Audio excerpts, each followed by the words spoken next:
വചനം വചനം ത്രിയേക ദൈവമം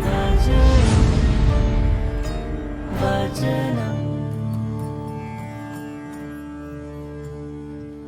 ക്രിസ്തുവിൽ ഏറ്റവും സ്നേഹം നിറഞ്ഞവരെ, ഈശോ മിശിഹായ്ക്കും സ്തുതിയായിരിക്കട്ടെ. ആണ്ടുവട്ടത്തിലെ 23-ാമത്തെ ഞായറാഴ്ചയിലേക്ക് നാം ഇന്ന് കടന്നിരിക്കുന്നു.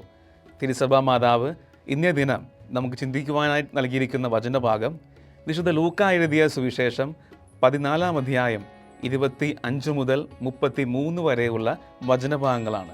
നമ്മുടെ എല്ലാവരുടെയും ഇടവക പള്ളികളിൽ തിരുനാളുണ്ടാകും, ആഘോഷമുണ്ടാകും. അതിനോടനുബന്ധിച്ച് ഏറ്റവും അവസാനം പ്രദക്ഷിണവും ഉണ്ടാകും.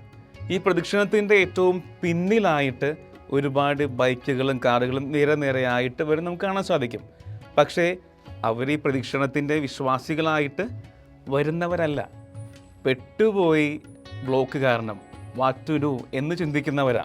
ഇന്നത്തെ ഈശോയും നമ്മോട് പറയുക, ഈ പെട്ടുപോയി വാട്ട് ടു ഡു എന്ന് ചിന്തിക്കുന്ന ക്രിസ്ത്യാനിയാണോ ഞാൻ എന്നുള്ള ചോദ്യമാണ് നമ്മോട് ചോദിക്കുക.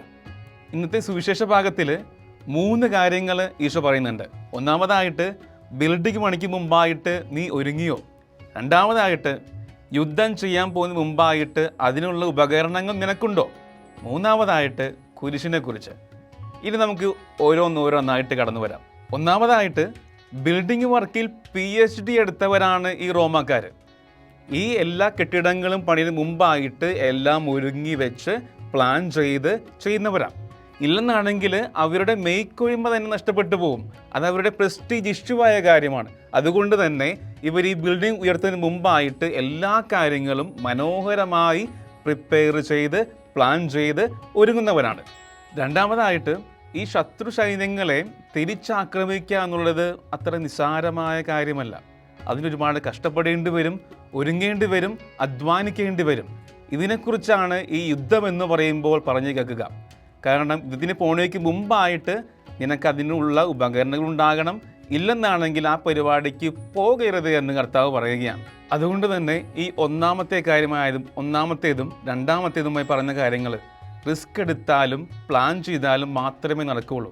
അതിനുവേണ്ടി ഒരുപാട് ഹാർഡ് വർക്ക് ചെയ്യേണ്ടി വരും, എങ്കിൽ മാത്രമേ സാധിക്കുകയുള്ളൂ. ഇതിനു ശേഷം ഈശോ സുവിശേഷത്തിൽ പറയുന്ന ഒരു ഡയലോഗുണ്ട്. ഇതിനേക്കാൾ അപ്പുറമായിരിക്കും എൻ്റെ ശിഷ്യനാകാൻ നീ വരുമ്പോൾ നിനക്കുണ്ടാകുന്ന അനുഭവങ്ങൾ. എൻ്റെ ശിഷ്യനാവാൻ ഒത്തിരി കഷ്ടപ്പെടേണ്ടി വരുന്നേ, ഒരുപാട് പണിയെടുക്കേണ്ടി വരും, റിസ്ക് എടുക്കേണ്ടി വരും, എങ്കിൽ മാത്രമേ എന്നെ ഫോളോ ചെയ്യാനായിട്ട് നിനക്ക് സാധിക്കുകയുള്ളൂ. അതുപോലെ തന്നെ നിസ്സാരമായ കാര്യമല്ല എന്ന് ഈശോ പറയുകയാണ്. ഒരു ക്രിസ്ത്യാനിയായി ജീവിക്കണമെങ്കിൽ ഒരുപാട് സാക്രിഫൈസും കഷ്ടപ്പാടും പ്ലാൻ ചെയ്യും, പ്ലാൻ തെറ്റിപ്പോവും, വീണ്ടും പ്ലാൻ ചെയ്യും. അങ്ങനെയൊക്കെ ജീവിച്ചാൽ മാത്രമേ ഈശോയിലേക്ക് എത്തിച്ചേരാനായിട്ട് നിനക്ക് സാധിക്കുകയുള്ളൂ, ഈശോയുടെ ശിഷ്യനാകാൻ നിനക്ക് പറ്റുകയുള്ളൂ എന്ന് ഇന്നത്തെ വചനഭാഗം നമ്മെ പഠിപ്പിക്കുകയാണ്. മൂന്നാമതായിട്ട് പറയുക കുരിശിനെ കുറിച്ചാണ്. യഹൂദർക്ക് അറിയാം, കുരിശ് എന്നുള്ളത് ഏറ്റവും വലിയ നിന്ദിക്കപ്പെട്ട ഒരു കാര്യമാണ്. ഈ കുരിശിൽ മരിക്കുക എന്നത് പോലും നിന്ദയായ കാര്യമാണ്. ഈശോയെ അനുഗമിക്കുകയാണെങ്കിൽ നീ ഈ കുരിശും എടുത്തുകൊണ്ട് വാ എന്നാ പറയുക. ഈ കുരിശിൽ മരിക്കാനായിട്ട് നിന്നയുള്ളവൻ പിന്നെ എങ്ങനെ ഈ കുരിശ് എടുത്തുകൊണ്ട് വരും? എന്നിട്ട് ഈശോ പറയുകയാണ്, if you are ready you just come. നീ റെഡി ആണെങ്കിൽ എൻ്റെ പുറകെ വാ. ഈ കത്തോലിക്ക ലൈഫ് എന്ന് പറയുന്നത് ഹാർഡ് വർക്കിലൂടെ മാത്രം ഈശോയിലേക്ക് എത്താൻ സാധിക്കുന്ന ഒരു കാര്യമാണ്. സിമ്പിളായിട്ടുള്ള ലൈഫേ അല്ല ഈ വിശ്വാസം എന്ന് നമ്മെ പഠിപ്പിക്കുകയാണ്. നമുക്കെല്ലാവർക്കും ഇഷ്ടമുള്ള ഒരു സീരീസ് ആണ് ചോസൻ മൂവിയിലുള്ളത്. ഈ ചോസൻ മൂവിയിൽ മലയിലെ പ്രസംഗത്തിന് വേണ്ടിയിട്ട് ഈശോ ഒരുങ്ങുകയാണ്. സ്ക്രിപ്റ്റ് തലേരാത്രി എഴുതിക്കൊണ്ടിരിക്കുക. നാളെയാണ് പ്രസംഗം. ഈ തലേരാത്രി എഴുതിക്കൊണ്ടിരിക്കുമ്പോൾ എഴുതിയതിന് ശേഷം ഈശോ മത്തായിയെ പോയി കാണിക്കുന്നുണ്ട്. ഇത് മത്തായിനെ കാണിച്ച ശേഷം ഈശോ പറയുകയാണ്, മത്തായി ഒന്ന് വായിച്ചു നോക്കിക്കേ.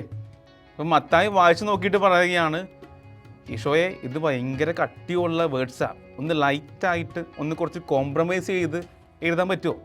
അപ്പോൾ ഈശോ പറയുന്ന ഡയലോഗുണ്ട്, I don't want any passive followers. എനിക്ക് നിസ്സംഗതനായിട്ടുള്ള ഒരു ക്രിസ്ത്യാനിയെ വേണ്ട എന്നാണ് ഈശോ പറയുക.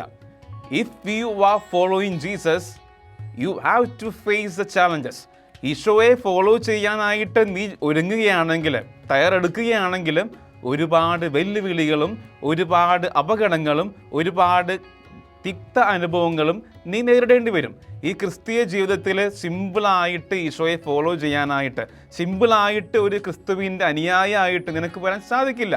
കാരണം ക്രിസ്തുവിനെ അനുഗമിക്കണമെങ്കിൽ അവൻ സാക്രിഫൈസിലൂടെ, ചില സങ്കടങ്ങളിലൂടെ, സഹനങ്ങളിലൂടെ മാത്രമേ ഈശോയിലേക്ക് എത്തിച്ചേരാൻ സാധിക്കൂ എന്ന് പറയുകയാണ്.